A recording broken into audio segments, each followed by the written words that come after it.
Hello, hello, hello. Welcome to Virtual Flight Diaries. My name is John, and we are here with the Blacksquare Velocity XL. Something a little different, something a little not so airline. You can see the storms brewing off in the distance, that hurricane coming. We're going to take a look at that one tomorrow. We fly the 727 into Tampa. But today we are going to go to Grand Bahama from Orlando Executive. We are on Vatsim, and it looks like we have Miami Center, so we'll be calling them. And so the Velocity XL, what is that? So this plane, I actually know, no, well, not this specific plane, but I know this type of plane. It is a variation of, hold on one second.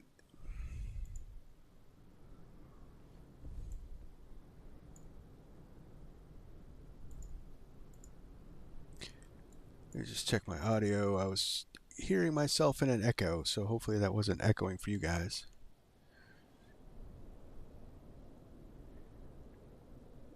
Pacino, please, are you using live weather? Yes, I am. I am using live weather. Just not live time, or else it'd be night. So growing up, my uncle built a Rutan Long Easy, which was also a canard-based aircraft. So I know a little bit about this, since it was my first this style of plane was my first introduction to aviation, really. So this is a home built kit, fiberglass. There's so many options. The base option comes with, for Blacksquare's version, comes with a 400 horsepower Continental IO 550. I have modified this down to 350 because that's usually the standard version. You have to do that through the engine config file.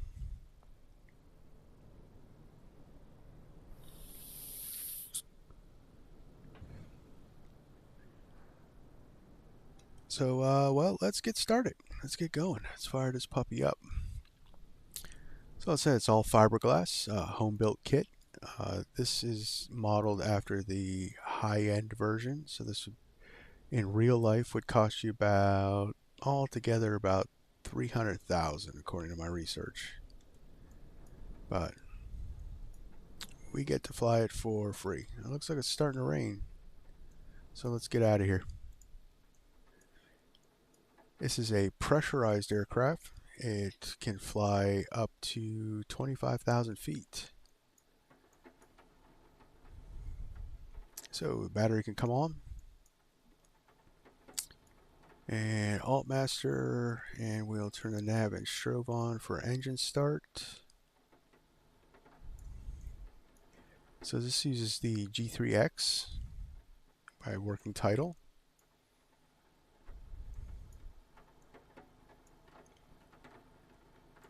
Test. Reset.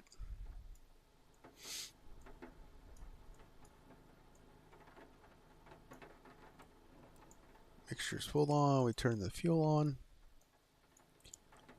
We check our circuit breakers, make sure none of them are popped. They are all working in this version.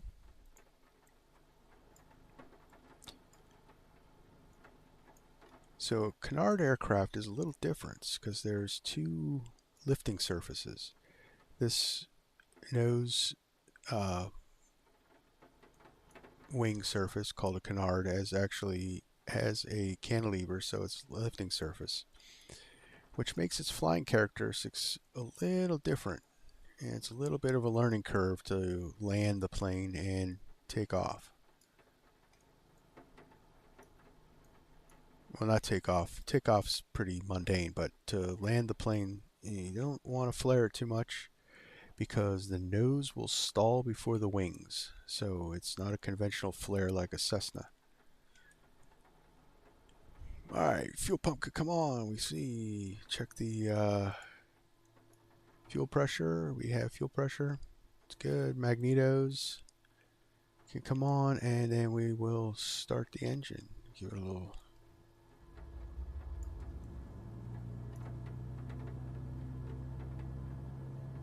And that's life. We got fuel pressure, oil, battery amps are good. Bring that down to 1,000 RPMs, or in and around 1,000. Can't seem to get it to settle at 1,000.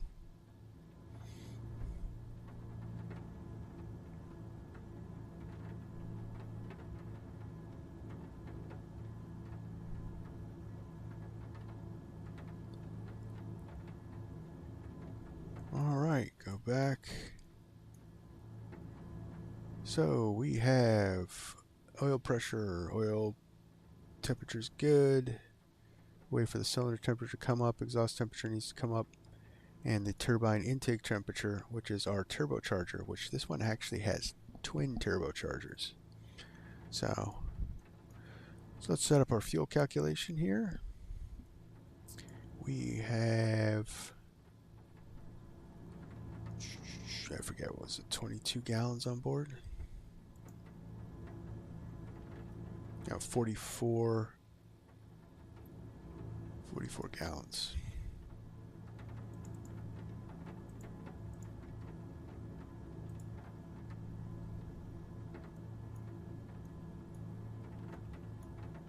And you'll see 40. This endurance is at mixture rich. You'll see we can squeeze this out to probably about 800 nautical miles. This plane's pretty wild. All right, so our squawk would be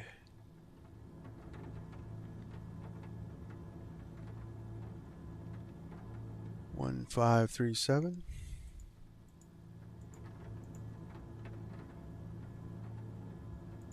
And we'll just turn that on.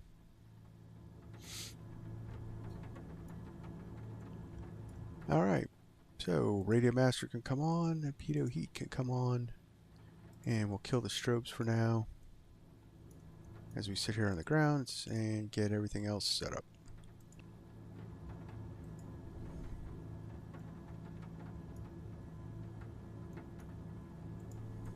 TOLLZ system test OK.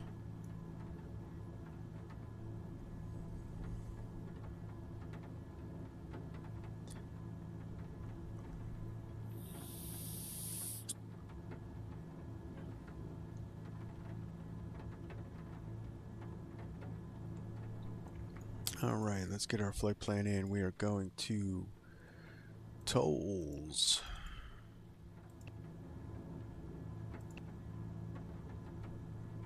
And then from TOLLZ, we're going to DEARY.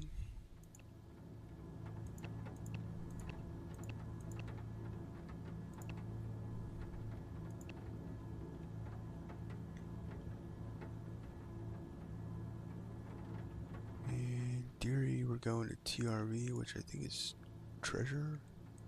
Vero Beach, yeah. Treasure, and then Treasure, we're taking the airway.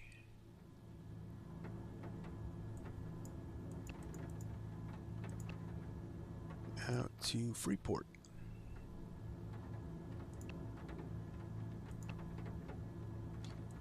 And then Grand Bahama.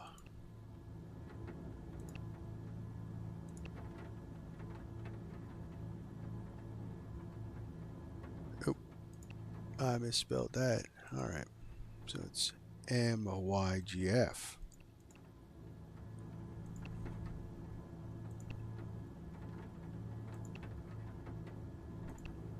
And I'm going to anticipate the ILS-6Z.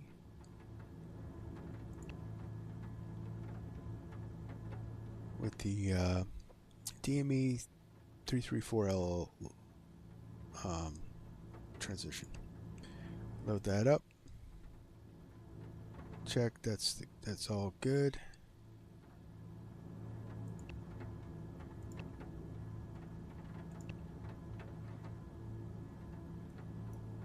Yeah, so you want to try to land this plane flat, because when I first tried it, I tried to land it like a Cessna and drove the nose into the ground. So it's definitely a bit of a challenge. Blacksquare has seemed to model the canard physics pretty well. I did some stall tests and it just wants to mush the nose down.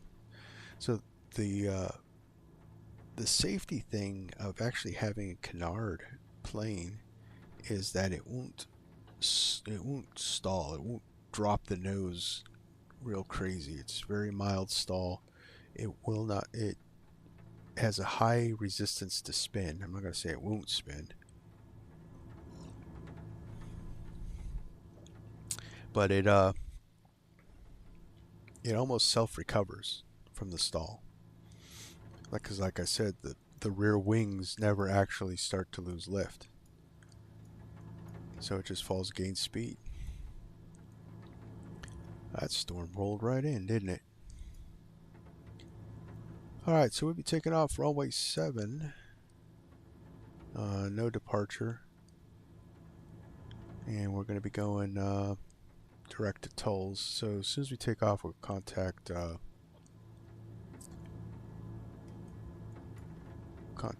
Miami Center.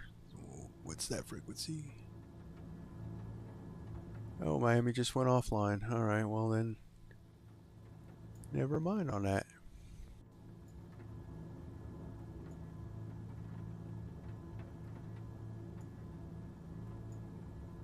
So I guess I'll just put Unicom in. Alright.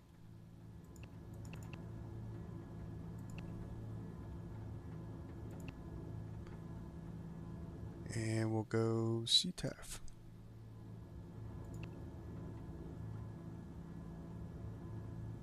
And CTAF for Orlando Executive is 118.7.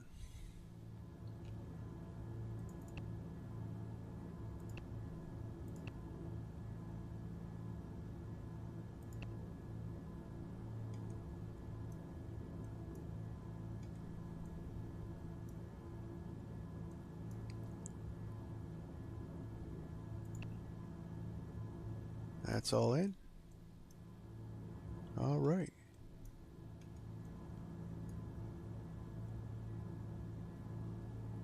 I wonder if I can get the... No, they don't have the weather model in the G3X. Okay.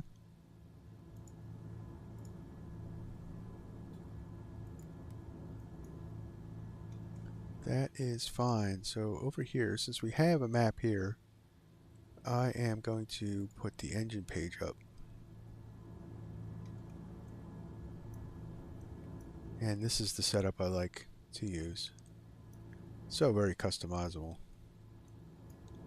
So I got the traffic monitor here, the engine page here, and then we have the TDS GT&XI. So I don't know what the things. We'll just hit the little magic barrel key. And what else did I want? Oh, okay. We need to switch that to GPS.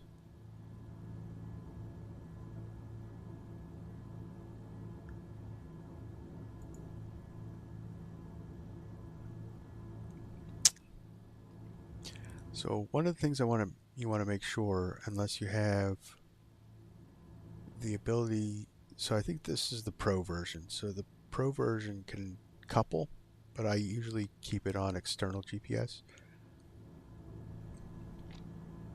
Otherwise, it might not work. So the PMS 50, you have to have it on external, and they don't have an option for the GNS 530, I don't think. But as long as you make sure you're on external, you have no problems. All right, so we're ready to get going. Let's get out of here.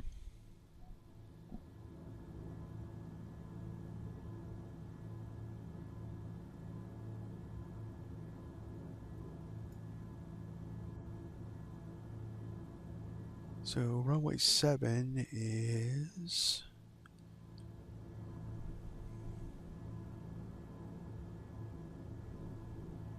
my handy dandy nav maps up.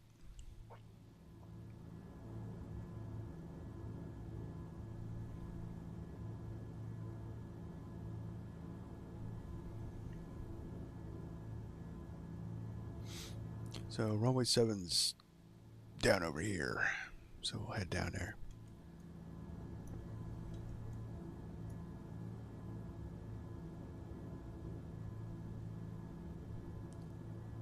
Orlando Executive Traffic, experimental 285 Victor Lima, taxiing to runway 07 via Gulf Alpha 8. Orlando Executive. Park brake off.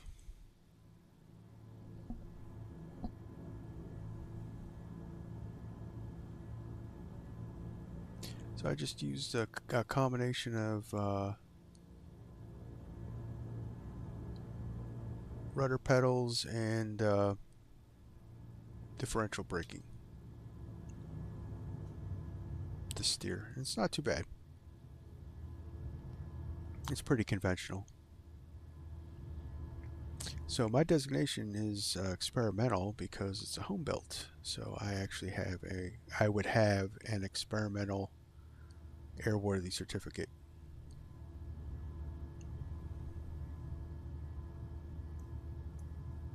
So landing light, come on for taxiing. There is no taxi light on this plane.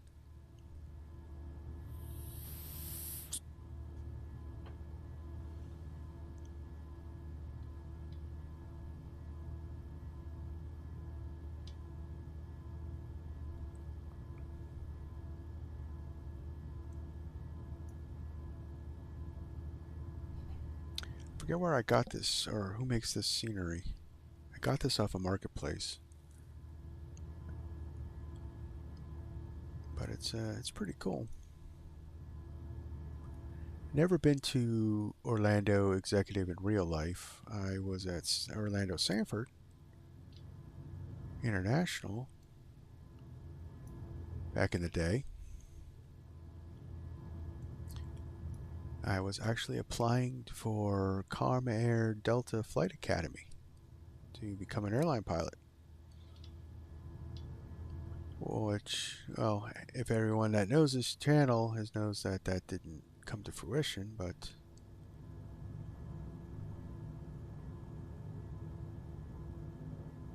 not without trying.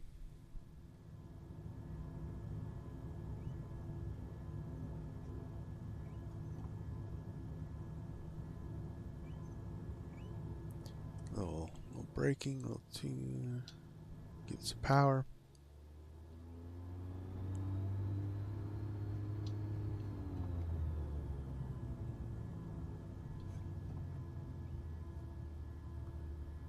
Orlando Executive, experimental 285 Victor Lima, taking off runway 07, direct TOLLZ. Orlando Executive.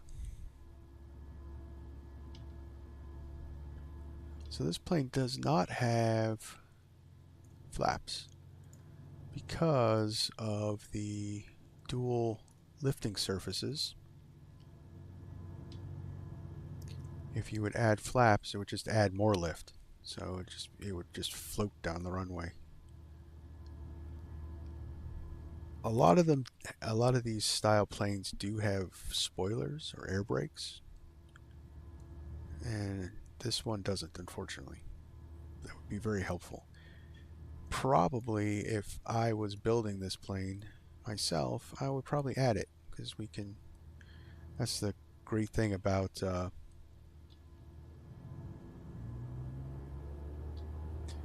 home built planes is you can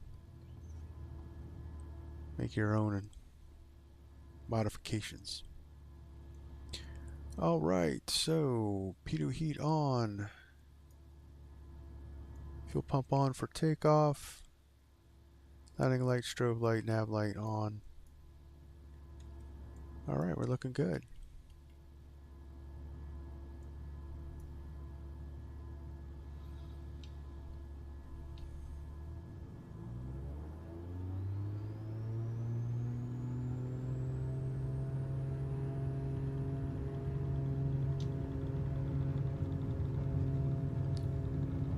Thrust set.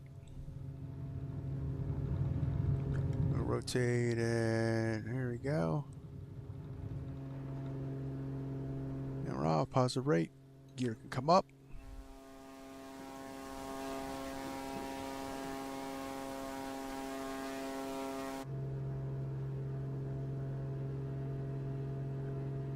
Set our trim up.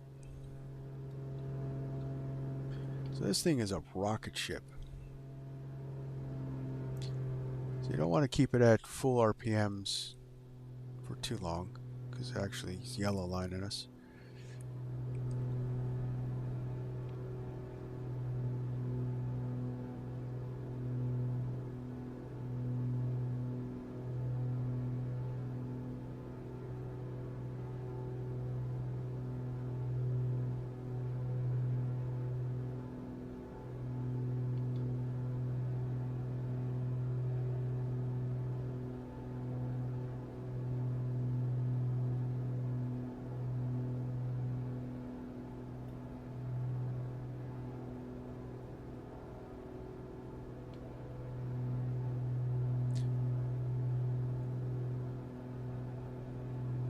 Orlando Executive, Experimental 285, Victor Lima, just departed runway 07. Direct TOLLZ, last call, Orlando Executive. Alright, so let's get trimmed out here. Let's get the autopilot on. Autopilot, flight director.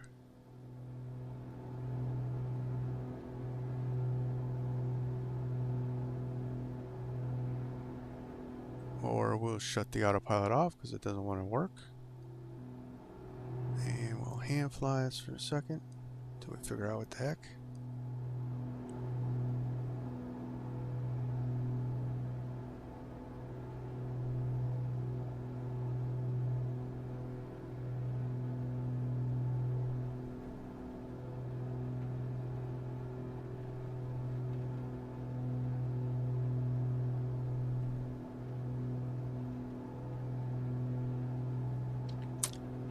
That's right. I got no altitude in there, that's why I was descending. So we'll just put some altitude in.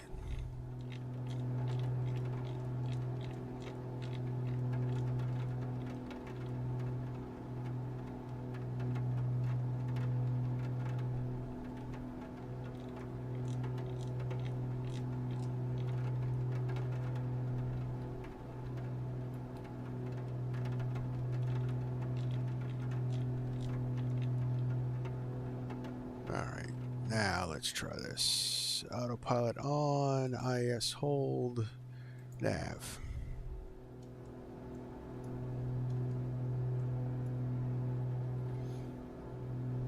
And we'll bring that back to 140 and we'll climb out to our cruising altitude of 15,000. So I have my autopilot key bound. It's a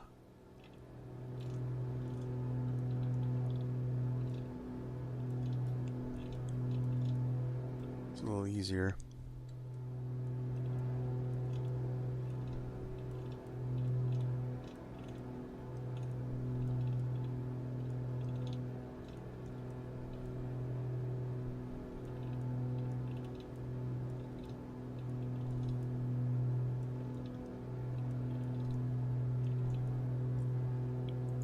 That would be helpful.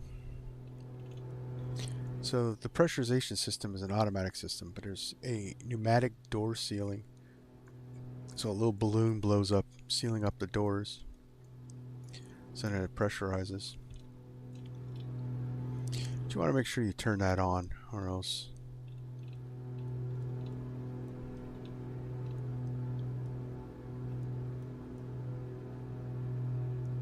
alright. So that's all set. This is a wild looking plane. Just looks very, very futuristic. And I can't wait for, so I've always been in love with these type of planes, and I can't wait for the beach starship to come out. I think that's going to be an awesome plane in the simulator. But those rain bands. Well, the weather's really messed up from that hurricane.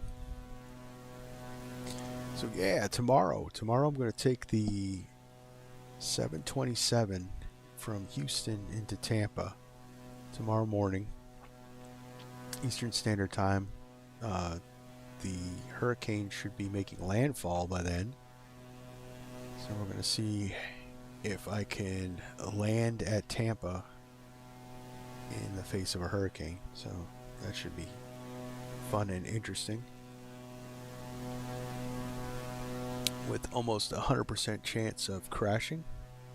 But hey, that's entertainment, right guys?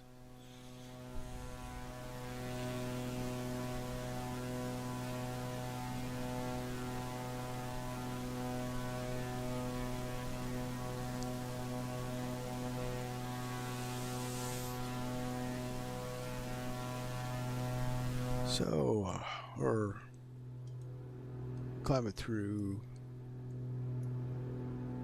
well, we're general aviation, so landing light can come off. Keep the strobe and nav on. Don't need the cabin lights.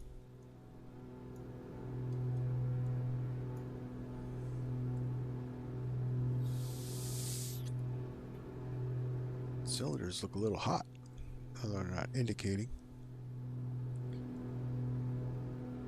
I have absolutely no idea, to be honest with you, whether Blacksquare has added their failure simulation to this plane.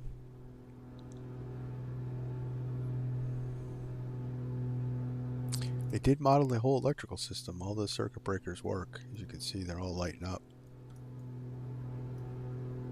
So 70 degree, we can turn that on. Keep it a nice comfortable 70.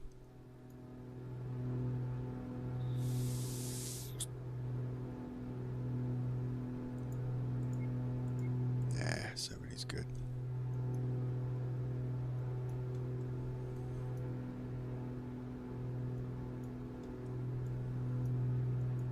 It is a 5-seater.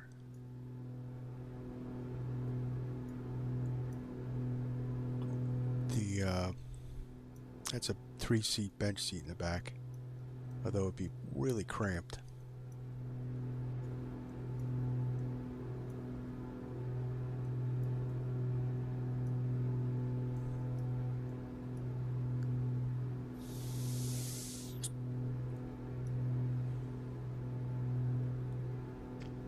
So it's about an hour flight.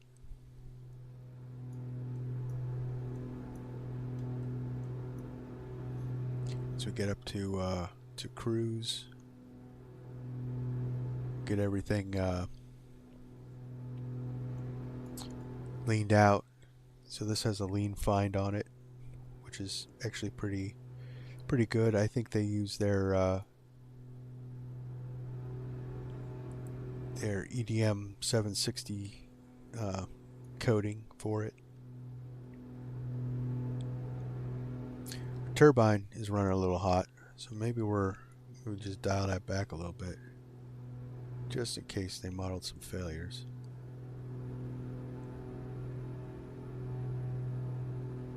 We don't need to be climbing like a skyrocket.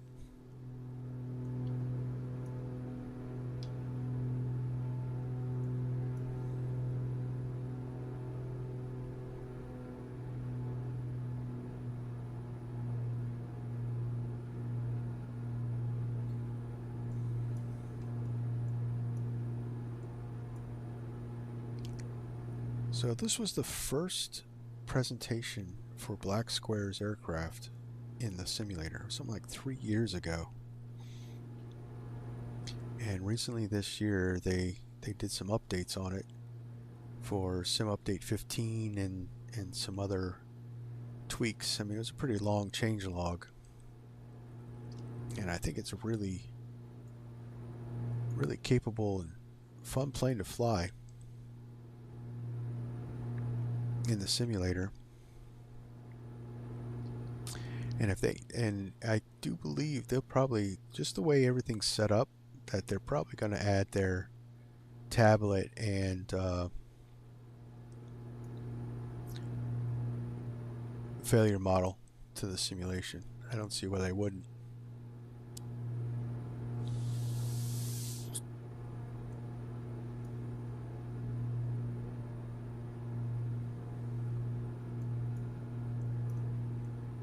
That's some angry looking clouds, guys.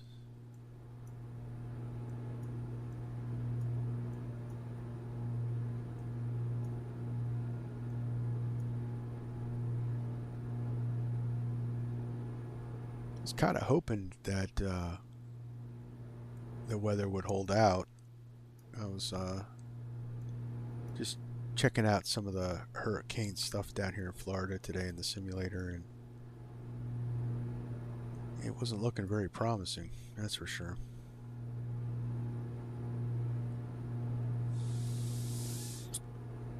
Because you know me, I like to fly real weather almost all the time. So it would be very bland out the window if it was pure IFR. But it certainly does not look very friendly down there at all.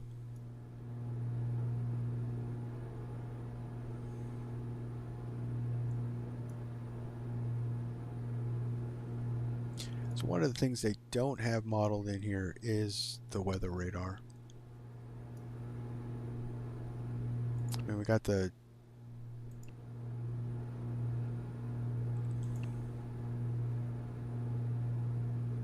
this weather radar. I don't know if it's...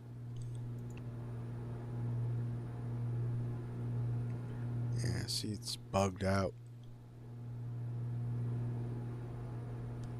Because it probably isn't...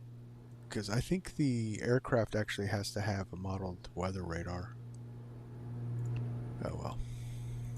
Because I could put that on there and then put the map on here, but...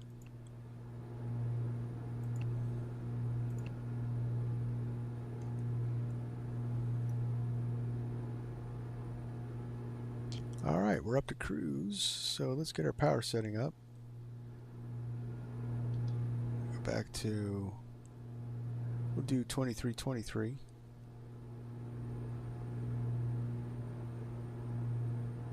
That looks good. Yeah.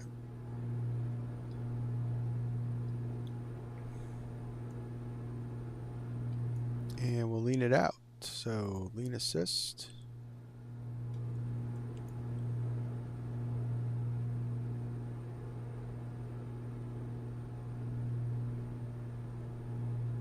Start bringing that mixture back. So the twin turbochargers in this plane actually put a critical altitude of 24,000, so almost its service ceiling. So you don't have to lean out the plane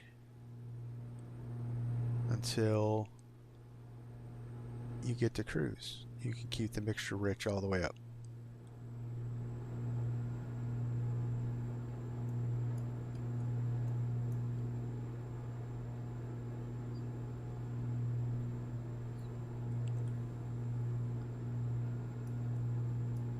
Just a little more.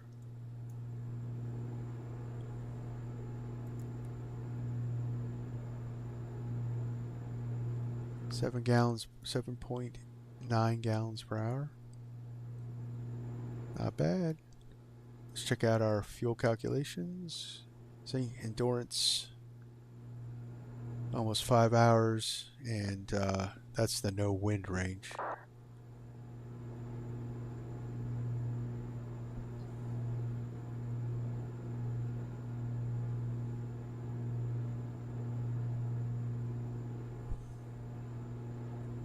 So we look, depending on the wind, with this wind, we'd probably get there.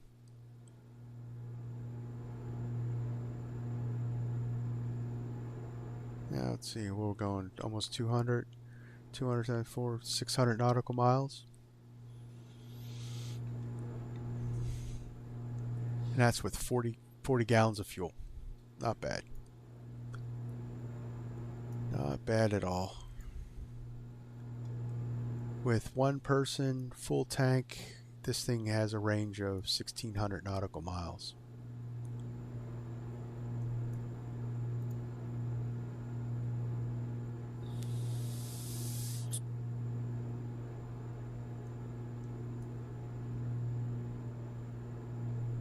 Tried to build a sim brief profile for this thing, but it was not working right. It wasn't doing the fuel calculations right.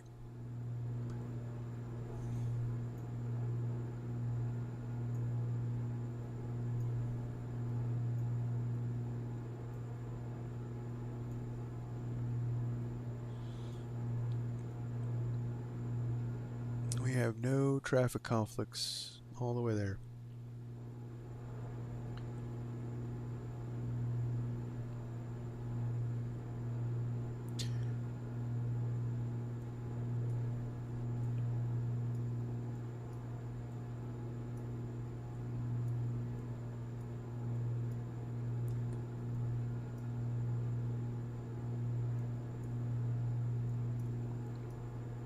So I could already tell, because I was flying in this plane earlier today, testing some things out, and I had used the downloaded model, the 400 horsepower experimental engine that they put in here, which I've read is actually a racing engine. It's an experimental racing engine. Well, anyway, I was getting maybe about 15 nautical miles an hour faster, true airspeed. But when I was doing my research for the stream today, I saw that the common high-end engine is 350 horsepower. So I tweaked it down to match the real world.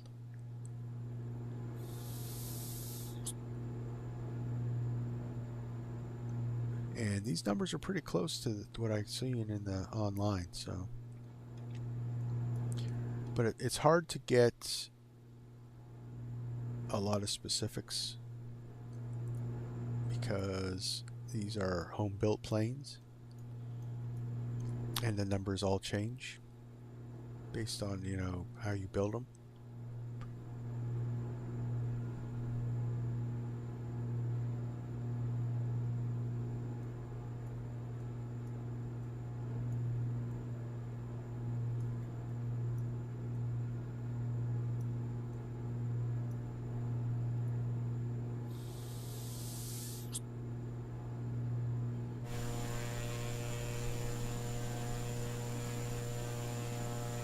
Because there's even some variations here. This is retractable landing gear, which, you know, like I said, this is modeled after the top high-end model.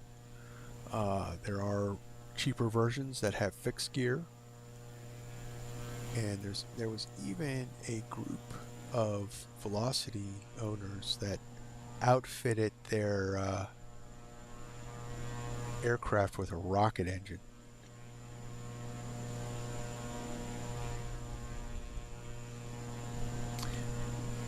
And they'd go around to air shows and do demonstrations and stuff like that. There is the Velocity Twin, which Blacksquare really should have went with the Velocity Twin, because that thing is really cool. So it's a twin engine.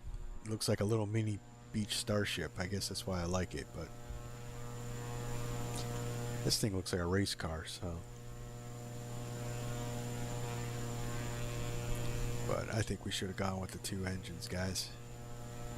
It was a great plane, great build, guys. It's wonderful in the simulator. I mean, I think this is the only second the second plane to have a canard on it. So India Fox Techo did the long easy, and I don't know if they just abandoned the project or whatever, but it's not that great.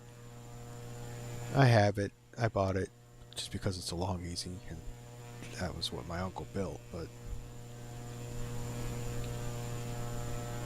this one's much, much better.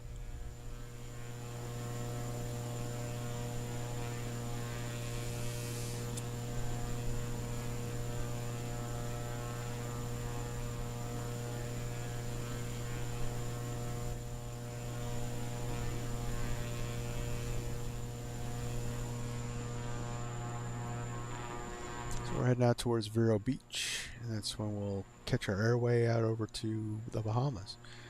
So I used to fly, if I flew anything into the Bahamas, I used to fly to Nassau, but I have no idea what happened. I have this odd, huge bridge graphic, like it's something like 12,000 feet high over all of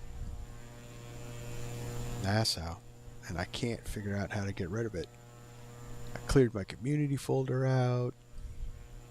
I don't know if it's a conflict with something that I purchased in the marketplace, but I can't. I mean, I could. It would take me days because I have like 1,000 add-ons literally in that,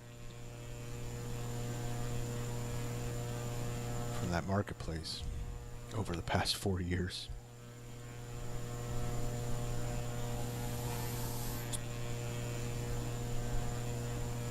So I just don't fly to Nassau anymore because it is really immersion breaking.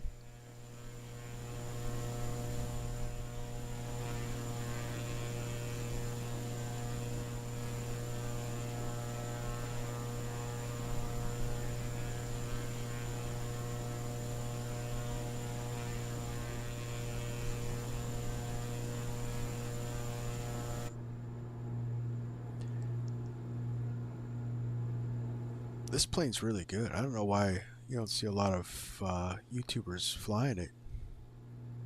I see a lot of content creators. This would be a neat little plane to take into different places. It's fast. It can go a long way.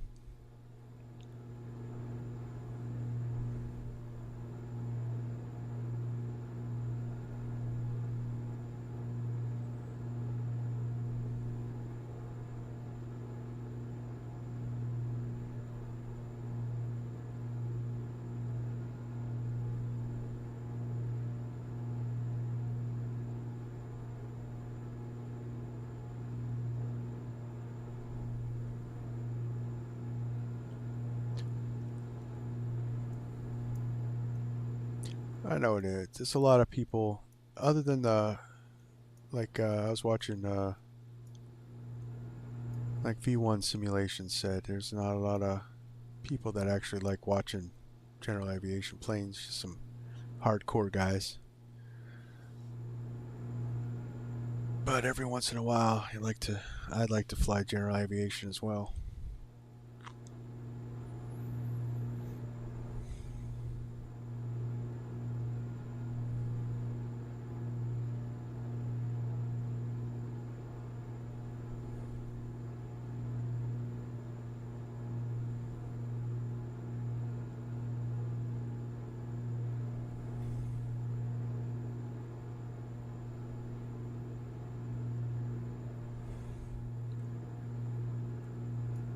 Guys, if you like what you're seeing so far, you can hit that. Don't forget to hit that like button. Subscribe to the channel. Get notifications. I stream at least once or twice a week. All different things. I do reviews. I was going to do a review of the Aeroplane Heaven 707 that came out. But I took a quick peek at some of the video reviews that were already out, and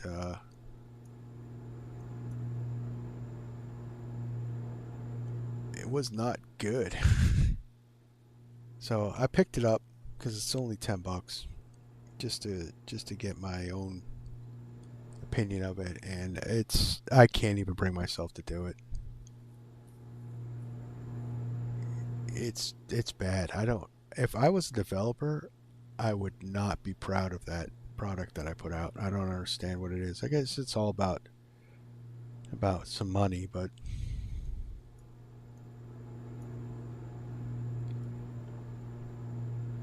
they should have just delayed it. I heard rumors that they were going to delay it until next year for release, or you know, wait for 2024 to come out. They should have just waited. They weren't. I don't know what they delayed. They delayed it for what? Like it didn't come out. It didn't. The SIVA INS is inoperative. They slapped in a GNS 530 for the GPS on it. It's the systems are just horrible.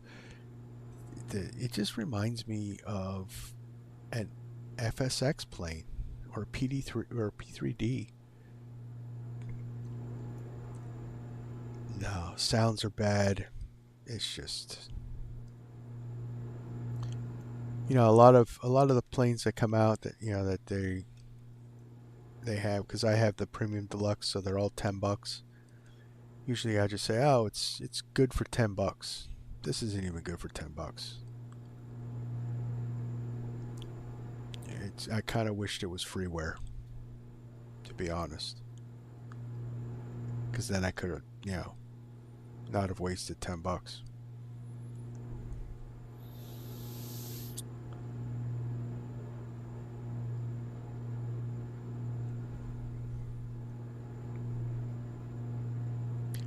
I don't know. I think they rushed that together or something to get it going. I don't know.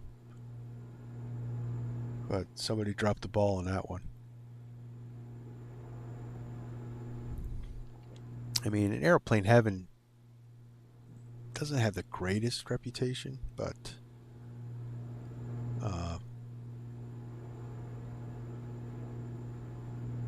they don't produce that kind of stuff.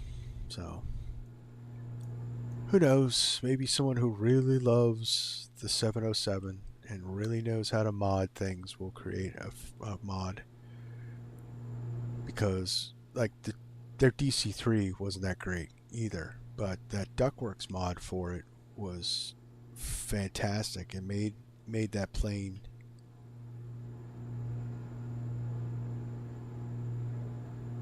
really a joy to fly. So maybe someone will mod it, but it needs a lot of work. It needs sounds, it needs systems. I don't know if a mod will do it.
I'm surprised Vatsim doesn't do like a hurricane event when I got some controllers on the.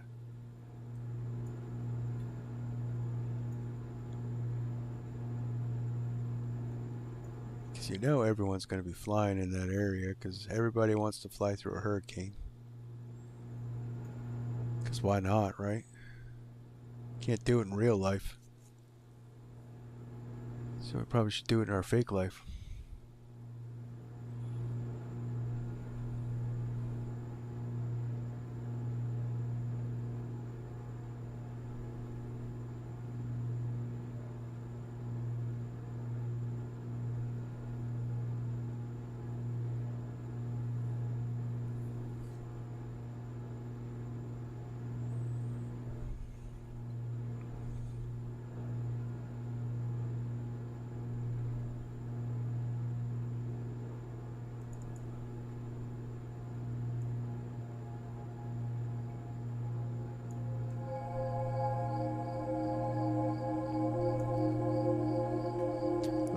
blues music.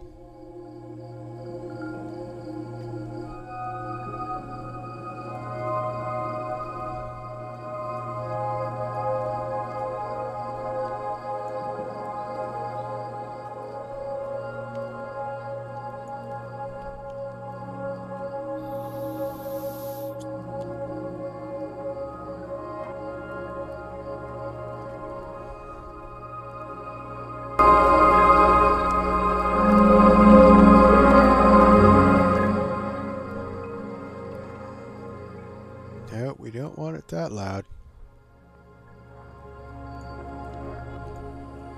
We just want some chill.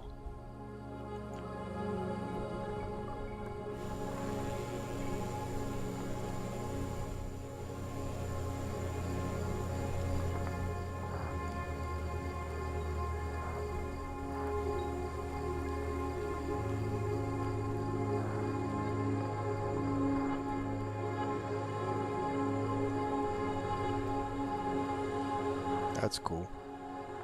That's Vero Beach down there.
So how's everybody doing tonight? I'm doing great. I have no complaints.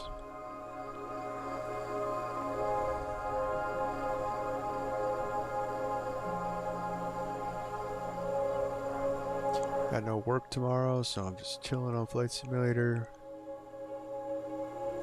Hanging out with you guys. Life is good.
What if they have a... Gotta be able to check the pressurization.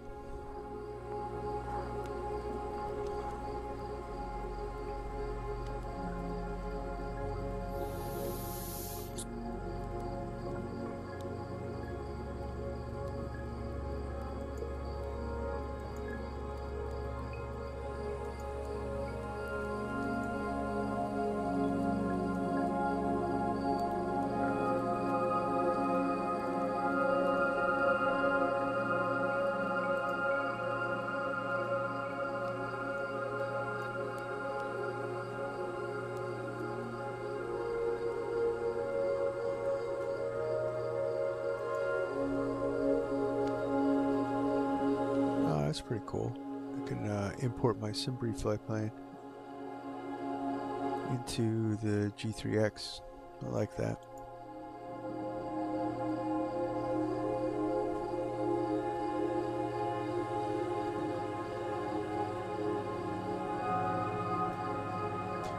So we're supposed to just kind of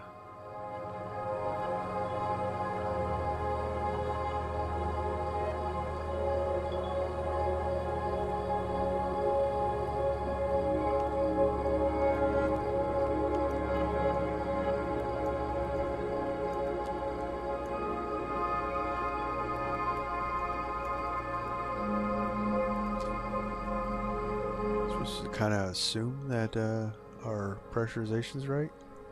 I like that. It's probably an option. This plane, I did not read the manual fully, so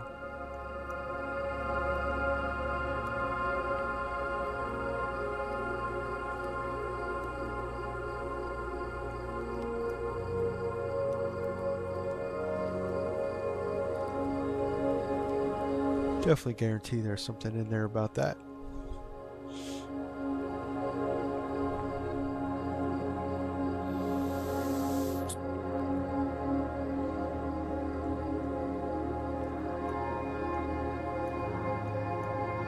Looks like it's clearing up a little bit over the ocean.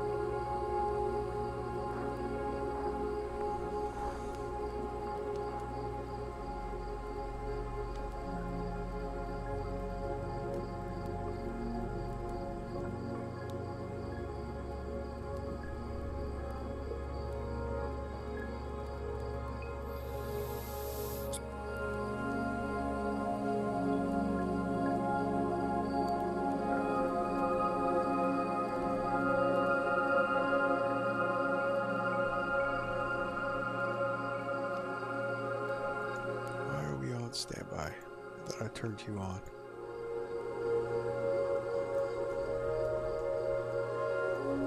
Good thing no ATC was on. They'd be yelling at us.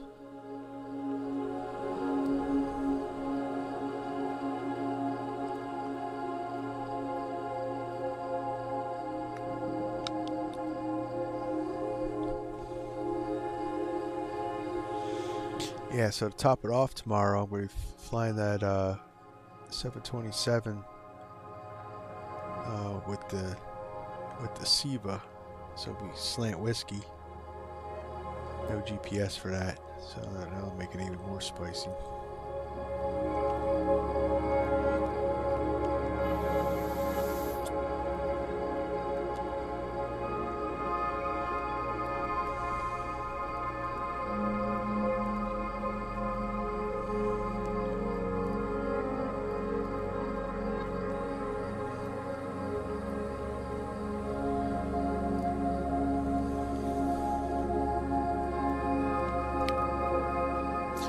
So at about 27 miles till top of descent.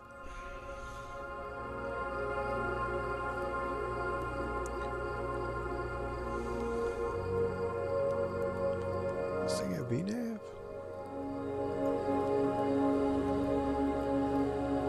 No. That would be pretty crazy if Blacksquare modeled VNAV in here.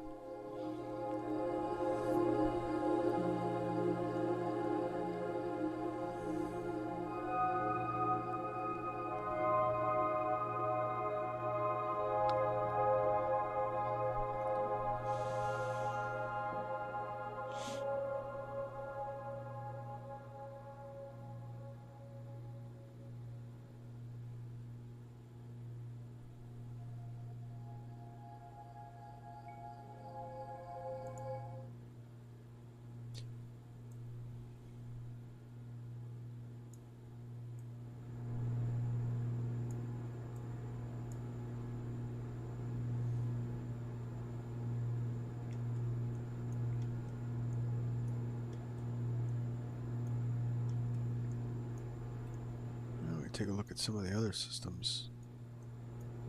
I know Sim Update 15 had a whole thing with the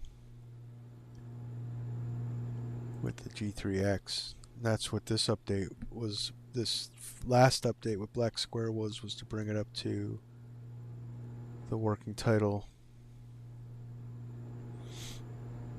specifications.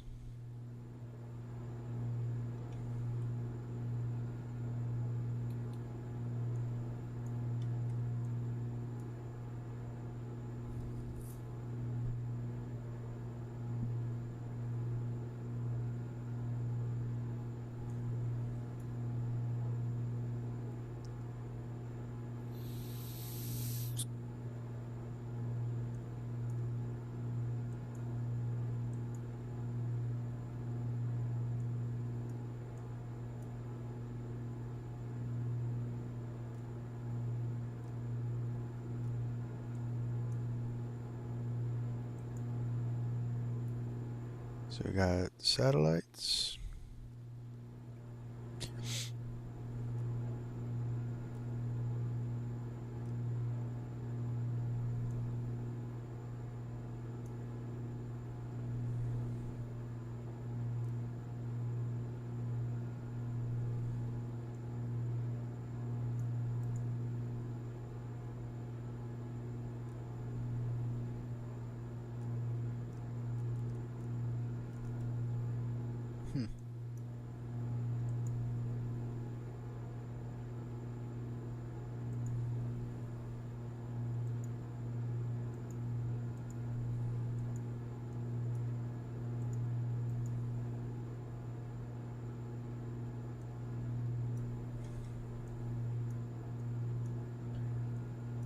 So it looks like just a lot of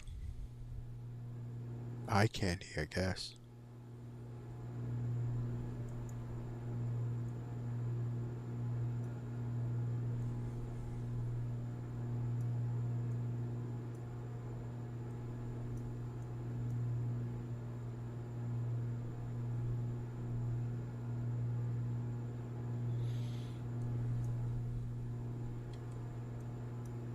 There's some good information on here.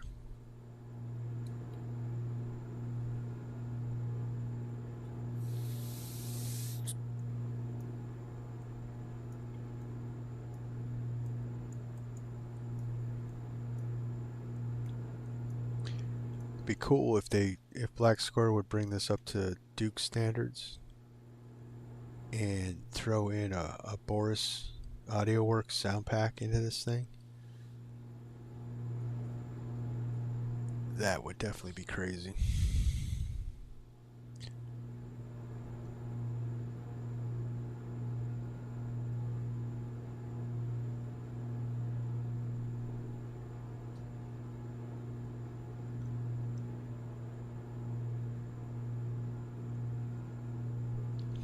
Because it'd be nice to have at least the loadout in a tablet.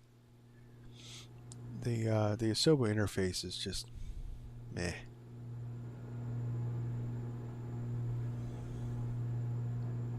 Hoping it's a better interface in 2024. But from what I saw, every plane has a tablet, so maybe that's what they're going by then.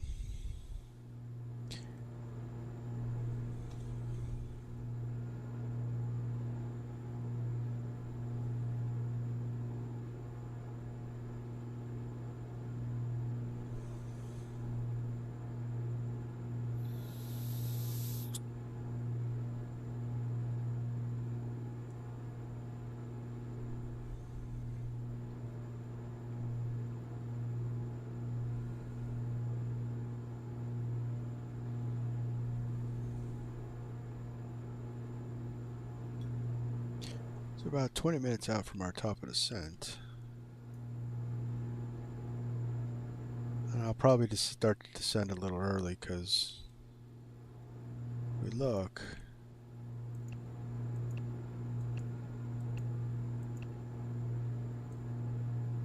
Our top of descent is right on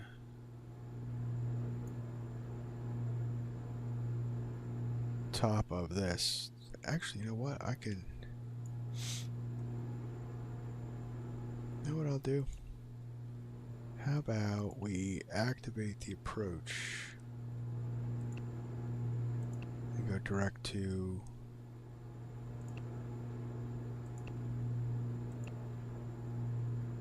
D33 Lima, Delta 33 Lima. That looks better. Also, puts our top of descent closer. Because it had us doing like this loop back around to link up with the DME arc.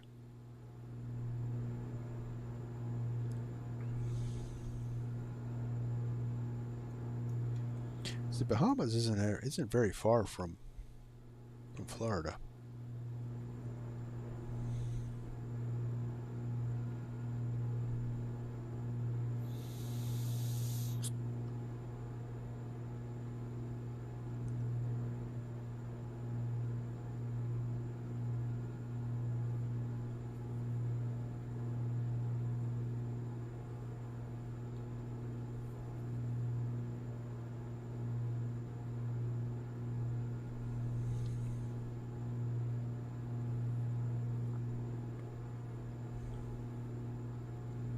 Boy, if you're an aircraft owner in Florida, the Bahamas must be like a pilot's paradise because it's close enough to be the ultimate $100 hamburger run. So you can eat that $100 hamburger out on the beach.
So what's our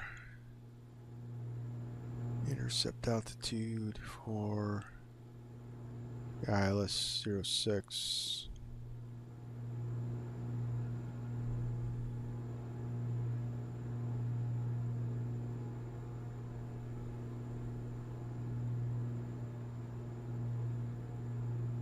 So 2,000 feet for our initial approach fix. So let's dial that in.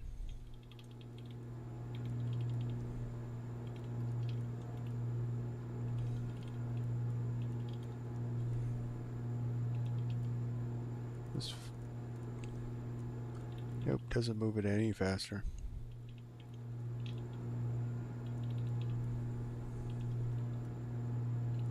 I gotta get an autopilot panel.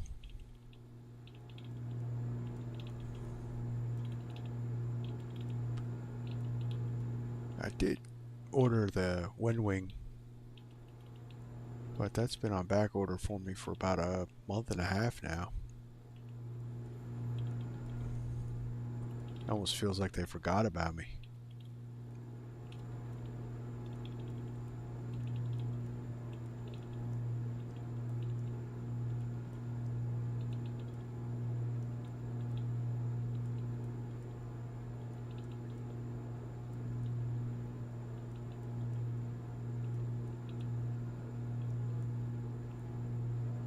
Alright, 2,000 in. keep hitting that VNAV button, but it I don't know what I'm expecting.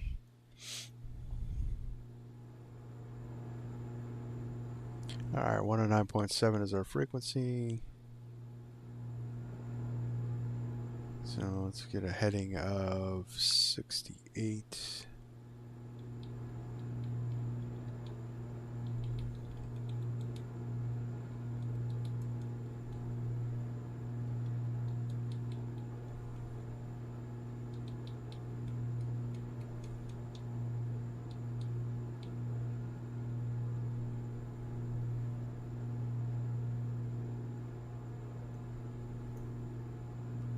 Can't do anything about the course until we're off GPS.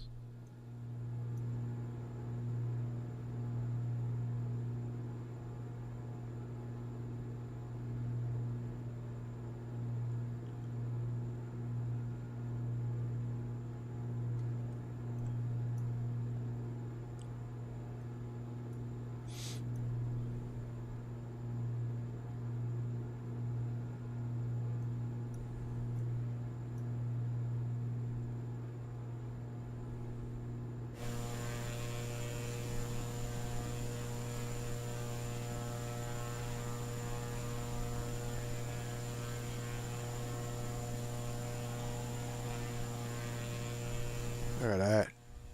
Now that's a screenshot.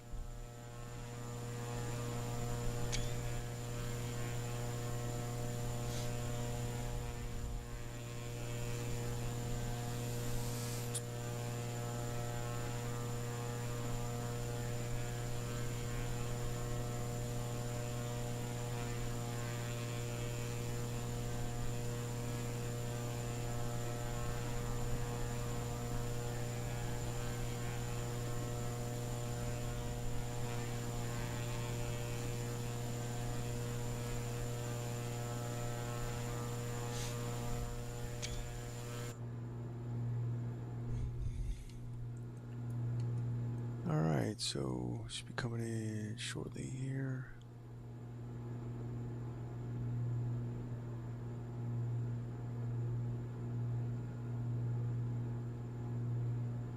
So this isn't lined up, and the reason it is because it actually should be, that might be a bug, because this should be lined up with the new course track, but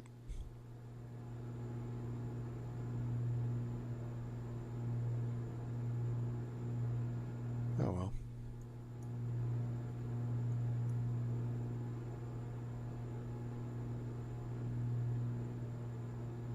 Yeah, when I activated the approach, see,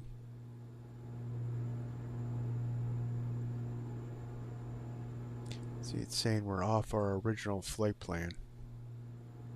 Should have cleared everything out and put a new course track line, but small bug. We're tracking the proper course, so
I don't see now it's showing VNAV is on.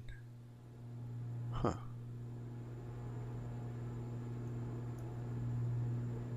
Wonder what that's going to mean. It's going to give us... Maybe it's just a visual thing. It's not an automatic VNAV.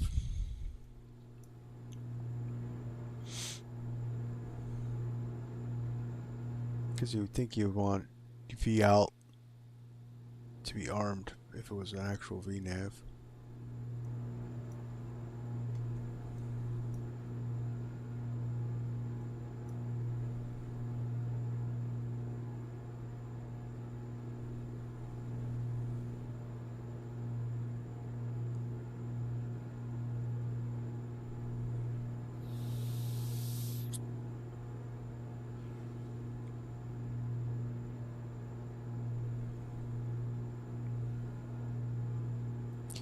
We look good on traffic on bat radar.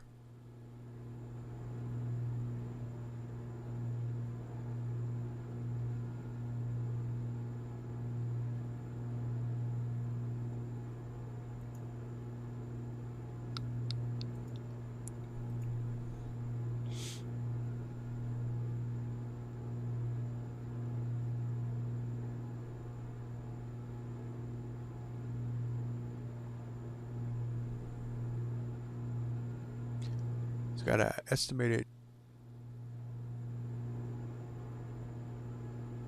14 minutes until we're on the ground, guys.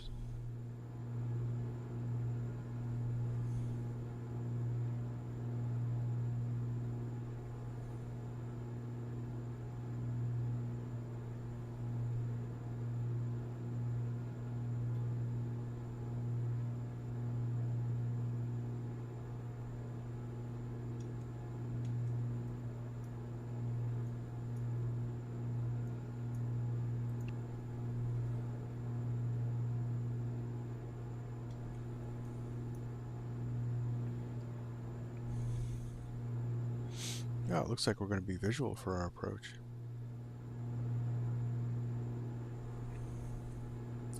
That's airport out there, right off our nose.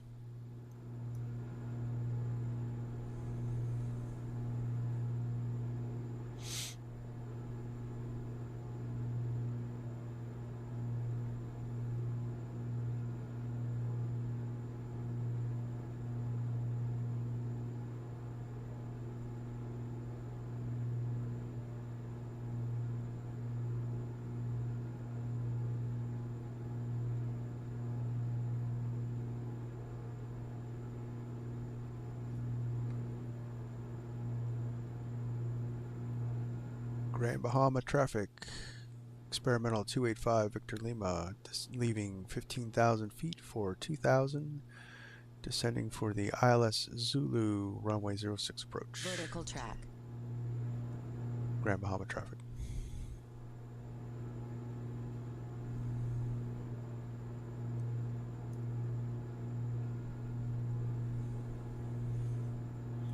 Alright, so let's start down.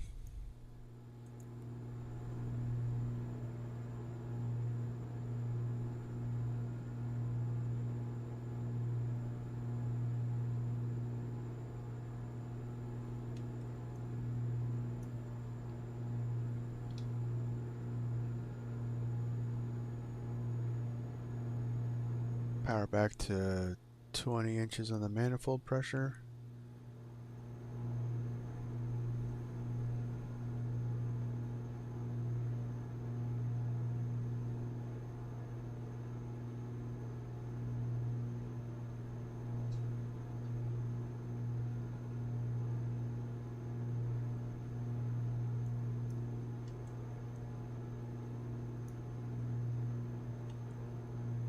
So this plane is going to be all about managing the energy,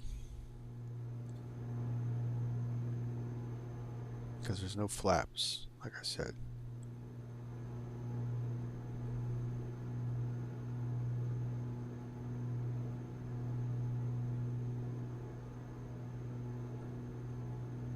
You got to get it pretty much in that envelope, or you're going to float or smash it into the runway.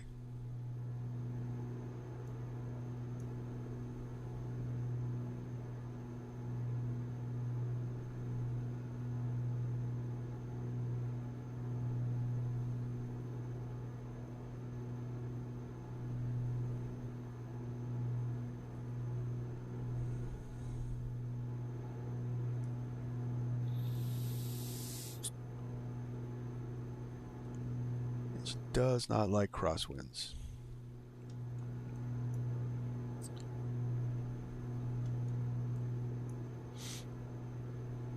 At least not strong crosswinds anyway. But I don't think, well, this one's calling for a pretty strong crosswind.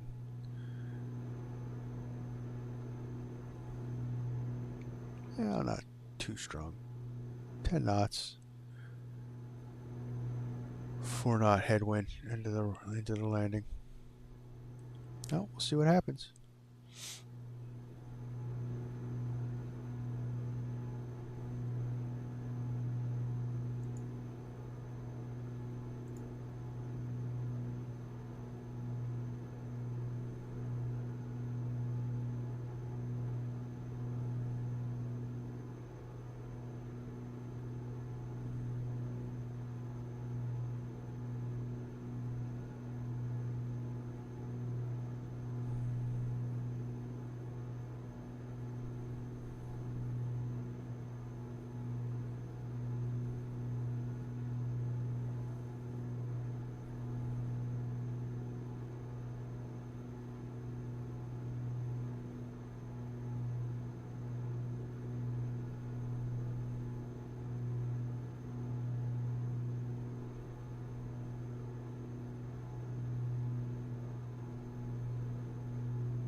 So we're coming up on that first DME arc. So this is a 12 DME arc if you were to do it manually, but we have it in our GPS system. Yay for modern technology, because flying a DME arc is a pain in the butt using the VOR. It's like a little bit of like a zigzag pattern to try to keep it within that 12 nautical miles.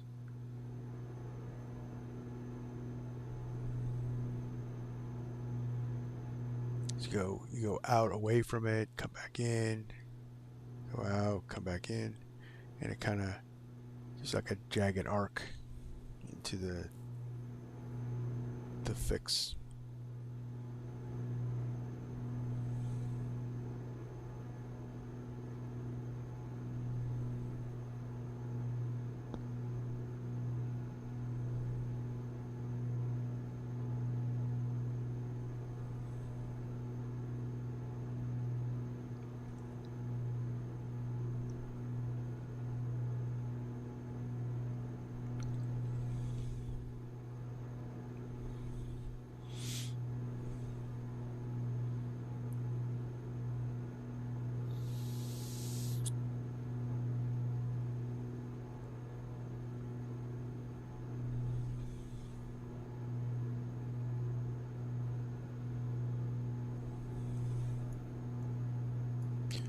Alright, we're landing, so landing like come on. And I forgot to shut the fuel pump off, so we'll just leave that on for landing. And everything else looks good. Not a lot to do.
So we got a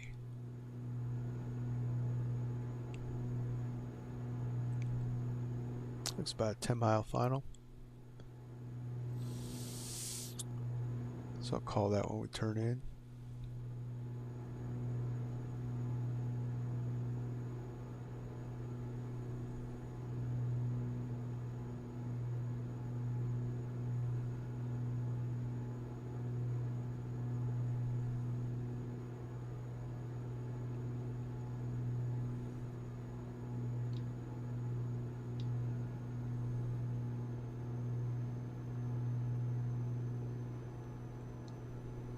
Start slowing up a bit.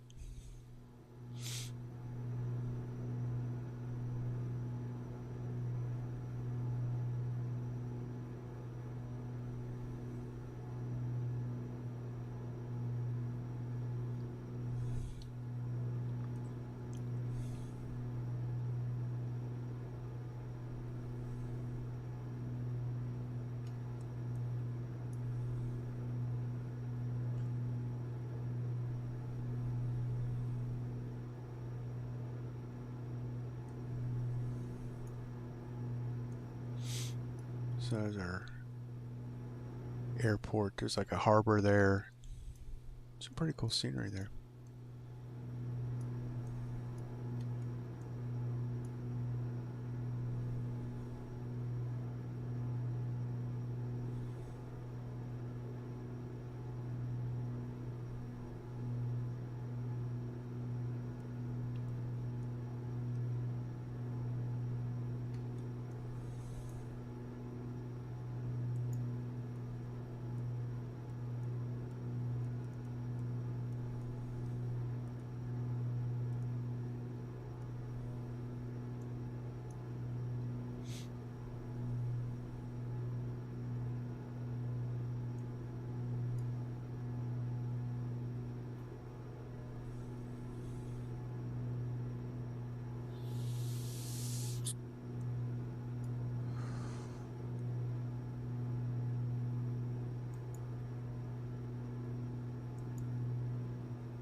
Coming down, coming down.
So we got a cruise ship over there. It's got a shipping tanker.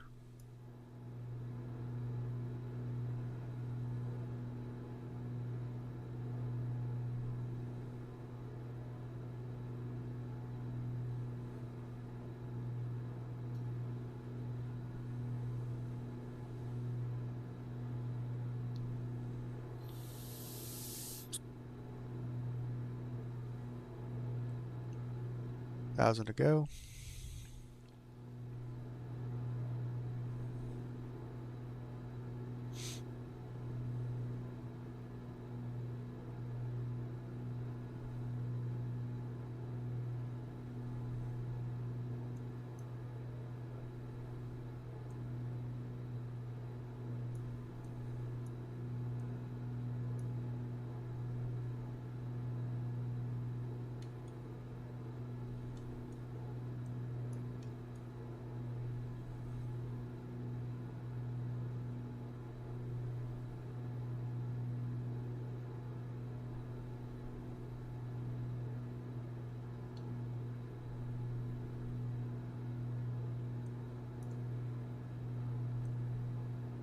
Let some of our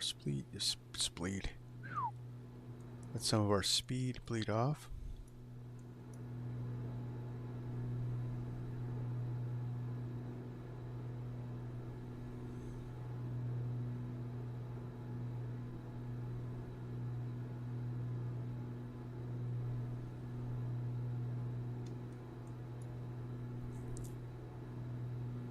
How'd that get messed up?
Runway's in sight.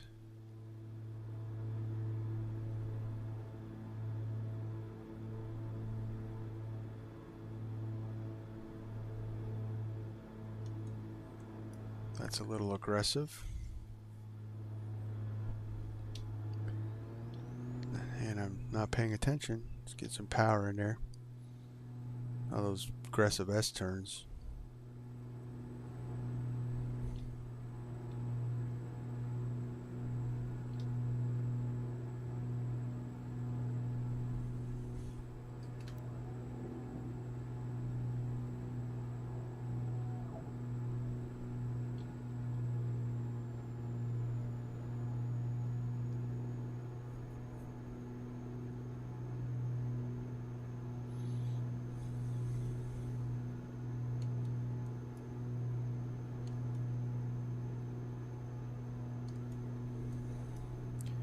Hopefully that wind does not stay at 27 knots.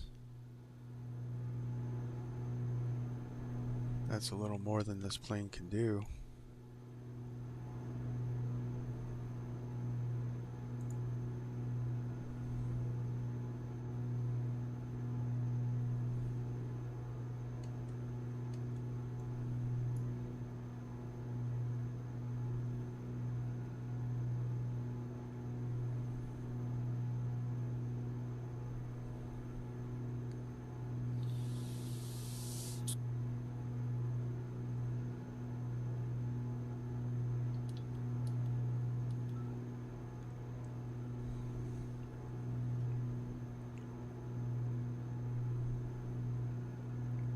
Grand Bahama Experimental 285 Victor Lima. Huddy ILS runway 06 to land. Grand Bahama.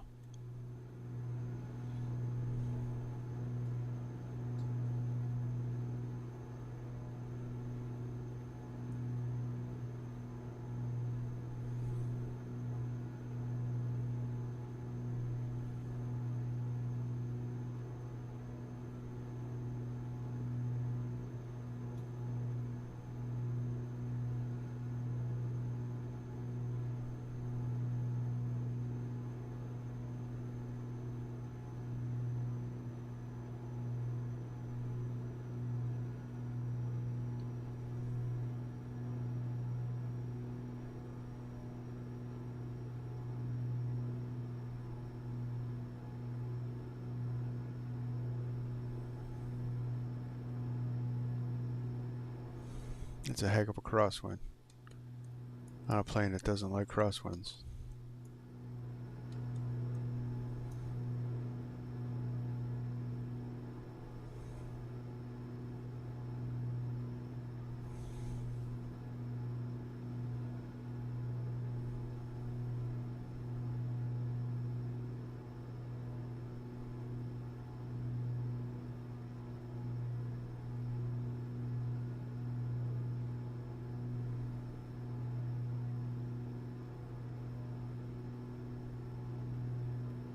Grand Bahama traffic, experimental 285 Victor Lima, short final runway 06. Grand Bahama.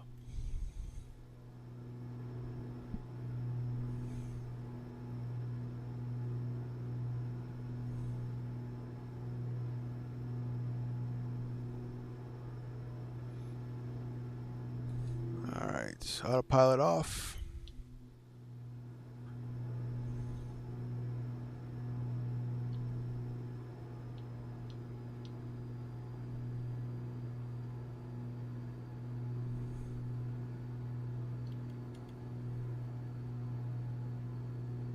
$500.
Shallow flare.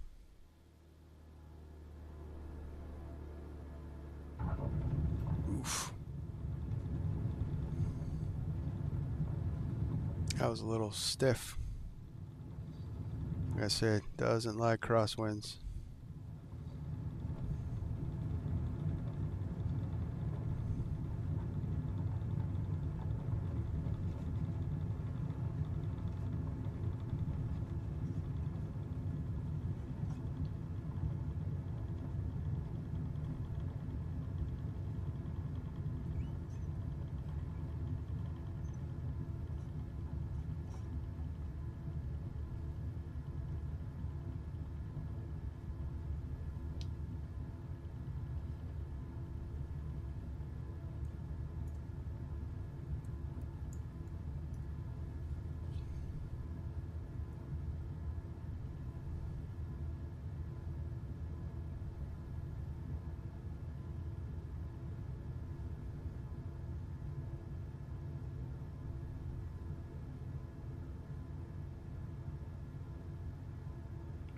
Well, welcome to Grand Bahama.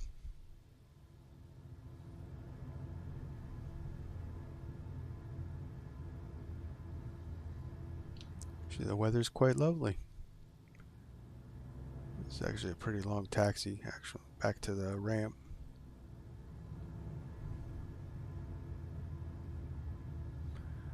Alright, so strobe light can come off. Keep that on for taxi. Fuel pump could come off. And pitot heat.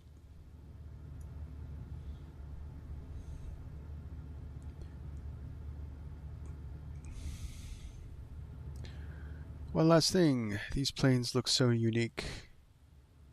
$550,000 used. Yes. I'll say I rewatched your Alaska Bound series in anticipation of winter coming.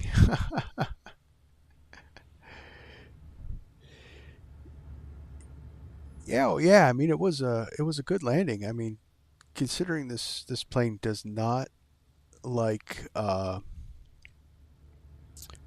crosswinds at all. You can see it was pretty good crosswind coming in. So it's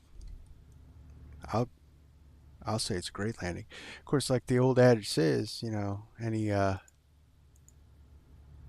we'll deflate that. Any landing you can walk away from is a good landing, right?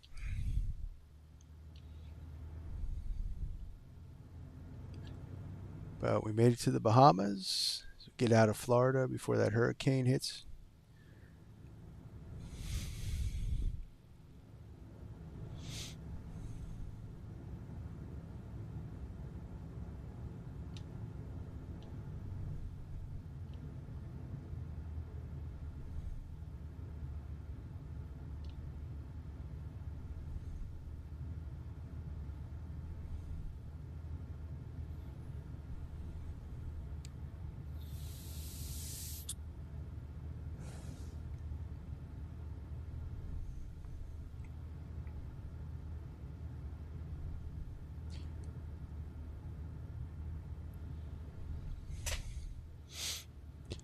Very unique planes.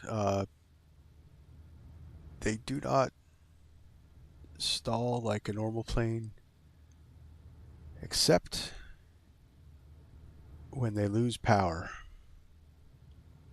Then they don't fly very well at all. These planes need power to fly.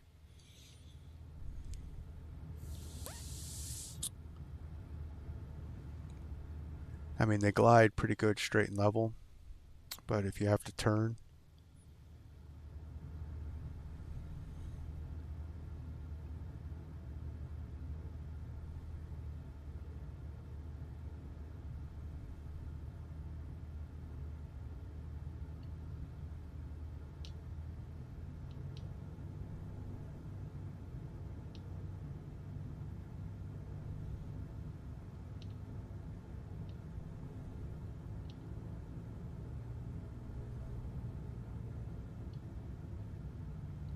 yeah, so we'll park up over here and then we'll take a look. We'll take a closer look at that landing.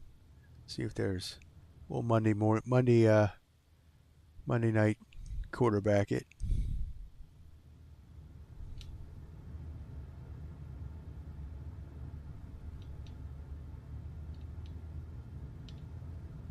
See if there was anything that I could do to improve that one. That's why I think every flight simulator should have flight recorder so they can reevaluate their landings.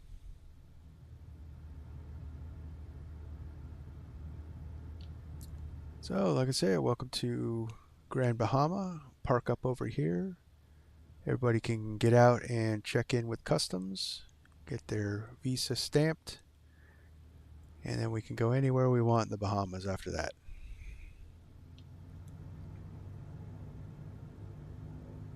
You pull up over here next to this Learjet.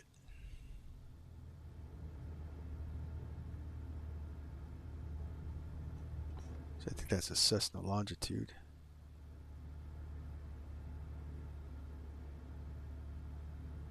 All right, parking brake on. One of the cool things about this is if the cabin gets kind of hot, you can taxi around with the gull wing doors open.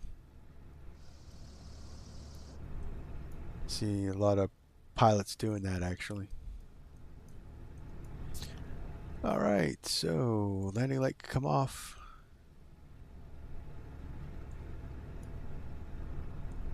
Actually, I'm not going to completely shut down because we're going to do the replay.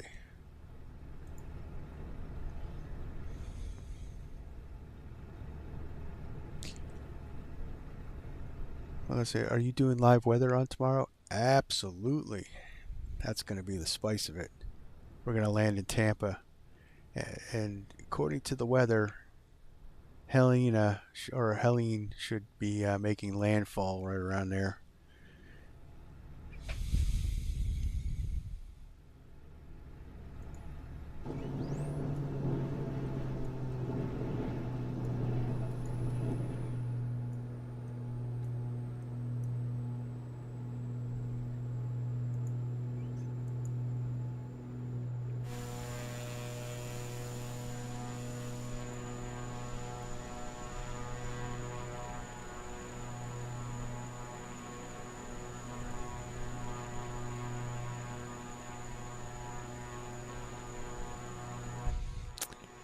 Flying into a hurricane. What could go wrong, right? What could go wrong? That's going to be my famous last words tagline. I'm going to put that on a t-shirt. Mountains, what could go wrong? Hurricanes, what could go wrong? My famous last words. Get us a little closer in here.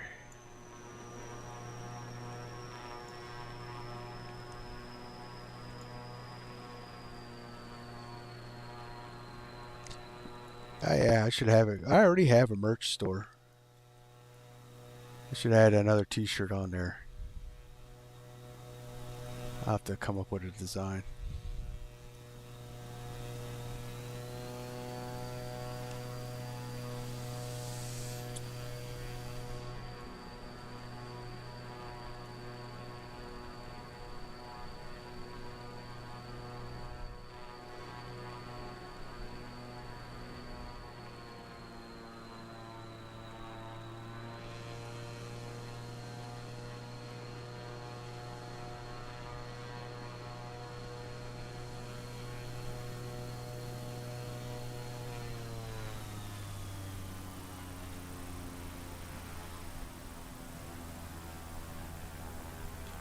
You want to keep the flare shallow. I actually flared a little too high. You see the nose started to stall. This wing will stall before this wing.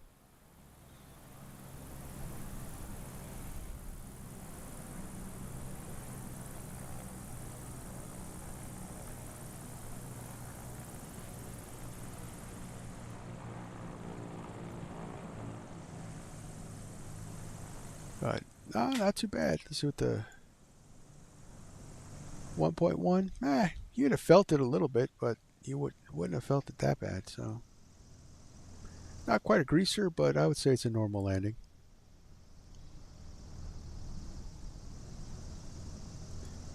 All right, guys, let's wind this back. So tomorrow around 10 o'clock, we'll be flying into Helena and Tampa. We're taking off in the 727-200. No GPS, just using the classic 1970s INS system. So it's all conventional navigation. And we're going to be taking her into Tampa in the head of that hurricane that's making landfall. So that should be real interesting. And I'll see if I make it or not. That's going to be the fun part. All right. So if you haven't already, please hit that like button. Subscribe to the channel and get notifications of all my live streams. Things are coming. Gonna pre-order 2024, so that'll definitely be all over the channel once that launches. So on to the next one, guys. It's been great. You've been great. I love doing this for you. So I'll see you next time. Clear skies, smooth landings. See ya.